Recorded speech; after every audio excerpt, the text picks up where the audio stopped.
Welcome to Samba Samba. Enjoy the video. You start by opening Jiggle Mode. Press and hold the home screen until icons wobble. You'll see a plus button in the corner. Tap it to open the widget gallery so you can pick the app and widget size you need. Pick the 1x1, 2x2, or large layout and tap Add Widget. Then drag it where it fits best on your layout.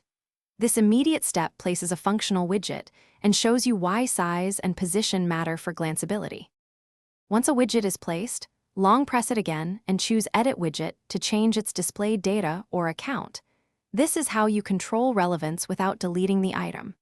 To consolidate space, drag one widget onto another to create a smart stack that rotates content based on time and usage. Make sure to enable widget suggestions in settings and check third-party app preferences so the widget can refresh in background. That combination improves responsiveness and keeps your home screen uncluttered. To finish, move widgets between home pages and Today View for context.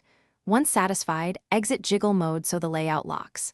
If you need to remove a widget, long press and tap Remove Widget. If things get messy, reset home screen layout in settings as a clean fallback. If a widget fails to update, make sure background app refresh is enabled, check app permissions, then restart the phone. Often a quick reboot restores live data without more invasive. Thanks for watching. Consider subscribing if we helped you.